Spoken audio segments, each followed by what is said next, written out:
Drink and ड्राईव्हच्या बाबतीत वाहतूक पोलिसांकडून खूप मोठ्या प्रमाणावरती कारवाई करण्यात आली. म्हणजे 2020, 21, 22, 23मध्ये जेवढ्या केसेस होत्या त्याच्या आता जवळजवळ तिप्पटपेक्षा जास्त केसेस आपण करतोय. 7,000पेक्षा जास्ती केसेस आहेत.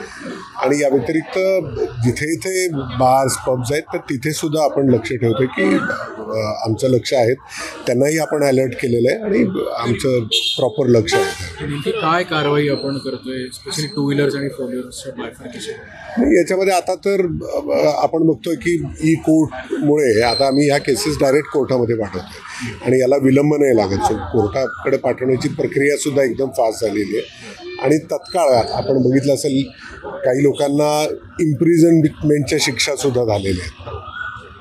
सर, अजून देखील ज्या ठिकाणी पब्स आहेत किंवा मद्यपी दिसत आहेत, ज्या ठिकाणी पब्स आहेत किंवा जे दारू पिऊन वाहन चालवतात त्यांना काय आव्हान करणार आहेत वाहतूक पोलिसांनी? नाही, हा अतिशय गंभीर गुन्हा आहे. आपल्या सगळ्यांनी कल्पना असेल की याच्यामध्ये ड्रंक अँड ड्राईव्ह केलेल्या लोकांना जेलची सुद्धा शिक्षा होती. म्हणजे चलान तर ठीक आहे, पण चलानपेक्षा तुम्ही जेलमध्ये सुद्धा जाऊ शकता.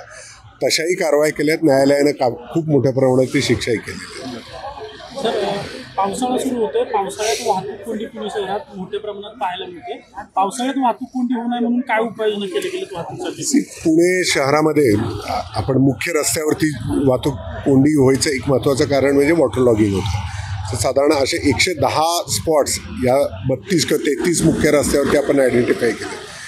या स्पॉट्सवरती आम्ही याची यादी महानगरपालिका आणि सर्व डेव्हलपमेंट अथॉरिटीजला दिली आहे. त्यांच्याशी आम्ही कोऑर्डिनेट करतो आहे आणि महत्त्वाचं म्हणजे आता आम्ही एकत्रित ड्रिलसुद्धा करतो आहे.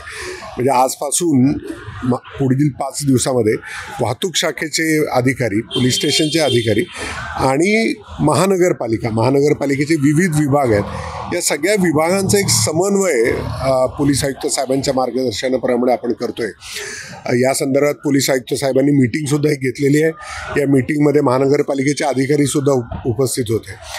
त्यामुळं वॉटर लॉगिंग होऊ नये. झाड एखाद्या ठिकाणी पडलं की झाड पडलं तर तीही अडचण निर्माण होती. तर त्याचा कसा आपल्याला कटर्स वापर करून पटकन रोड कसा क्लिअर करता येईल. याच्या व्यतिरिक्त काही ठिकाणी पाणी साचतं तर ते पाणी सक करण्यासाठी महानगरपालिकेने काही मशीन्स घेतले, त्याचा वापर काय करता येईल.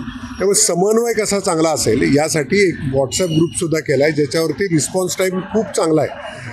आणि आम्ही एकत्रितरित्या आता हे सगळे जिथे ते अशा अडचणी येतात त्या आता प्लॉट करतोय. म्हणजे आपण बघितलं असेल की अलीकडं सुद्धा जे पाऊस झालेले आहेत त्यावेळेला कुठं पाणी साठलंय त्याचं आम्ही आता लाईव्ह प्लॉटिंग करतोय आणि त्याची माहिती आम्ही घेतो.